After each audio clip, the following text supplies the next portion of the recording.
ये सामग्री वर्तमान समाचार रिपोर्ट्स और उपलब्ध स्रोतों पर आधारित तथा केवल जानकारी देने के उद्देश्य से प्रस्तुत की गई है।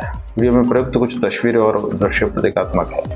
हम प्रस्तुत जानकारी की पूर्ण सटीकता की गारंटी नहीं देते। दर्शक तथ्यों की स्वतंत्र पुष्टि कर अपने विवेक निर्णय लें। पश्चिम बंगाल में बांग्लादेशी और रोहिंग्या घुसपैठियों के खिलाफ बड़ा अभियान। देश भर में 47 डिग्री तक पहुंचा तापमान। बीएसएफ की हाई लेवल बैठक में ड्रोन तस्करी पर मंथन। रशिया ने कीव पर किए हाइपरसोनिक हमले और अमेरिका ईरान के बीच युद्ध विराम और हॉर्मुज स्ट्रेट को लेकर बड़ा समझौता।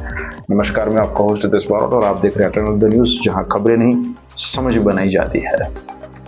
पश्चिम बंगाल में घुसपैठियों के खिलाफ बड़ा अभियान। पश्चिम बंगाल सरकार ने बांग्लादेशी और रोहिंग्या घुसपैठियों के खिलाफ बड़ा अभियान शुरू किया है। मुख्यमंत्री ने निर्देश दिए हैं कि हर जिले में होल्डिंग सेंटर बनाए जाएंगे और संदिग्ध लोगों को 30 दिनों तक वहां रखा जाएगा।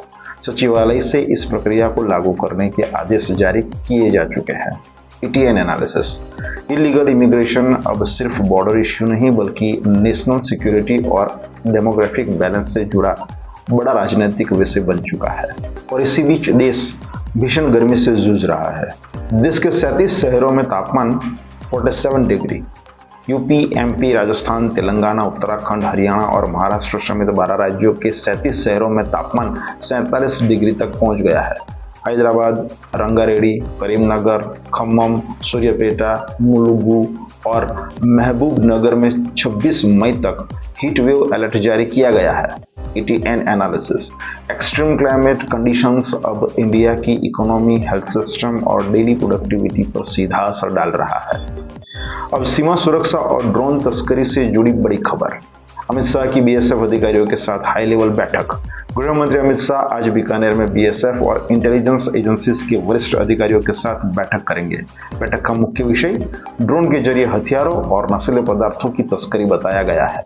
राजस्थान की पाकिस्तान से लगी सीमा में यह खतरा लगातार बढ़ता दिखाई दे रहा है। ETN analysis. पाकिस्तान बॉर्डर पर ड्रोन वॉरफेयर और ड्रोन स्मगलिंग अब ट्रेडिशनल बॉर्डर सिक्योरिटी से कहीं बड़ा खतरा बन चुका है। अब विदेश नीति से जुड़ी बड़ी टिप्पणी। शशि थरूर ने मालदीव क्राइसिस में भारत की नीति की सराहना की। अमेरिका के फ्लेक्चर स्कूल कार्यक्रम में कांग्रेस सांसद शशि थरूर ने मालदीव के इंडिया आउट कैंपेन के बावजूद भारत द्वारा जल संकट के दौरान मदद भेजने की सराहना की। भारत ने मालदीव को लाखों लीटर पीने का पानी भेजा था। ETN analysis. इंडिया की नेबरहुड डिप्लोमेसी अब ह्यूमैनिटेरियन इन्फ्लुएंस के मॉडल पर आगे बढ़ती दिखाई दे रही है। अब हिमालय से जुड़ी चिंताजनक खबर। उत्तराखंड में ग्लेशियर टूटने की खबर। उत्तराखंड में बद्रीनाथ से 4 किलोमीटर दूर कंचनजंगा क्षेत्र में ग्लेशियर टूटने की खबर सामने आई है। विशेषज्ञों के अनुसार मौसम के बदलते पैटर्न और हिमालयी बर्फबारी के कारण ऐसे खतरे बढ़ सकते हैं। ETN analysis. Himalaya climate instability भविष्य में इंडिया की वाटर सिक्योरिटी और डिजास्टर मैनेजमेंट के लिए बड़ी चुनौती बन सकती है। अब कर्नाटक से दुखद घटना। कर्नाटक में नदी में डूबने से 8 लोगों की मौत। कर्नाटक की हकालू नदी में अचानक पानी का प्रवाह बढ़ जाने से नदी में नहाने गए 8 लोगों की मौत हो गई।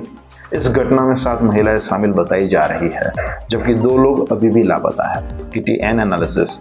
मॉनसून और सडन वाटर रिलीज से जुड़ी घटनाओं में पब्लिक अवेयरनेस और डिजास्टर वार्निंग सिस्टम की जरूरत लगातार बढ़ रही है। अब रशिया यूक्रेन वॉर से जुड़ी बड़ी खबर। रशिया ने कीव पर किए हाइपरसोनिक मिसाइल हमले। रशिया ने यूक्रेन की राजधानी कीव समेत कई शहरों के रेसिडेंशियल एरियाज और स्कूल पर हाइपरसोनिक मिसाइल्स और ड्रोन से हमले किए हैं। रविवार रात हुए इन हमलों में कई इमारतें खंडहर में बदल गई। मृतकों का आधिकारिक आंकड़ा अभी सामने नहीं आया है। ETN analysis.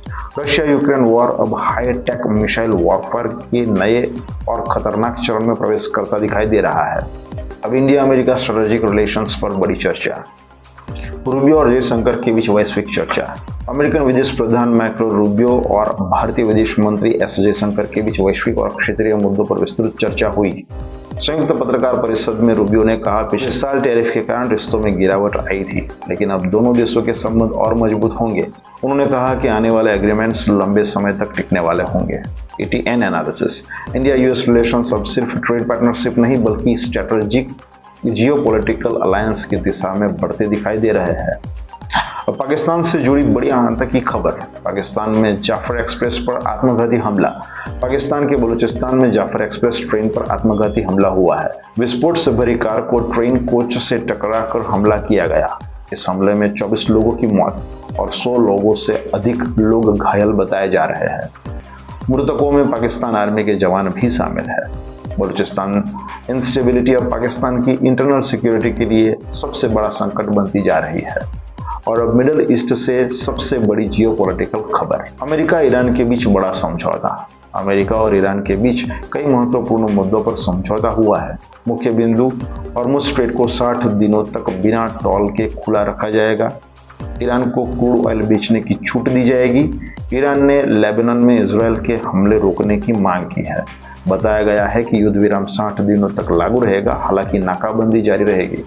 PTN एनालिसिस, यह समझौता global oil market, middle east stability और इंडिया की एनर्जी सिक्योरिटी पर बड़ा असर डाल सकता है। टुडे इन हिस्ट्री, इतिहास के पन्नों में आज का दिन है। आज है 25 मई 1985, भारत में पहली कंप्यूटराइज्ड रेलवे रिजर्वेशन सिस्टम की शुरुआत। 25 मई 1985 को इंडियन रेलवे ने कंप्यूटराइज्ड रिजर्वेशन सिस्टम की शुरुआत की थी। इससे पहले टिकट बुकिंग पूरी तरह मैनुअल होती थी। 1975 सिक्किम आधिकारिक रूप से भारत का राज्य बना। 25 मई 1975 को सिक्किम भारत का 22वां राज्य बना था। इसके बाद भारत की हिमालयन स्ट्रेटेजिक पोजीशनिंग और मजबूत हुई। 25 मई 1925 को भारत के पूर्व प्रधानमंत्री अटल बिहारी वाजपेयी का जन्म हुआ था। वे पोखरण परमाणु परीक्षण और लाहौर बस यात्रा के लिए विशेष रूप से याद किए जाते हैं। 1961 JFK ने मून मिशन गोल घोषित किया। 25 मई 1961 को अमेरिकी राष्ट्रपति जॉन कैनेडी ने कांग्रेस में घोषणा की कि अमेरिका इस दशक के अंत तक इंसान को चंद्रमा पर भेजेगा। 1977 स्टार वॉर्स फिल्म पहली बार रिलीज हुई। 25 मई 1977 को पहली स्टार वॉर्स फिल्म रिलीज हुई थी। इस फिल्म ने ग्लोबल साइंस फिक्शन सिनेमा को पूरी तरह बदल दिया। 2005 लिवरपूल का हिस्टोरिक चैंपियन लीग कमबैक। 25 मई 2005 को लिवरपूल ने AC मिलान के खिलाफ हिस्टोरिक कमबैक करके UEFA चैंपियंस लीग जीती। अगर आप चाहते हैं खबरों के पीछे की सच्चाई और समझ, तो जुड़े रहिए एटर्नल द न्यूज़ के साथ। वीडियो को लाइक करें, शेयर करें और चैनल को सब्सक्राइब करना ना भूलें।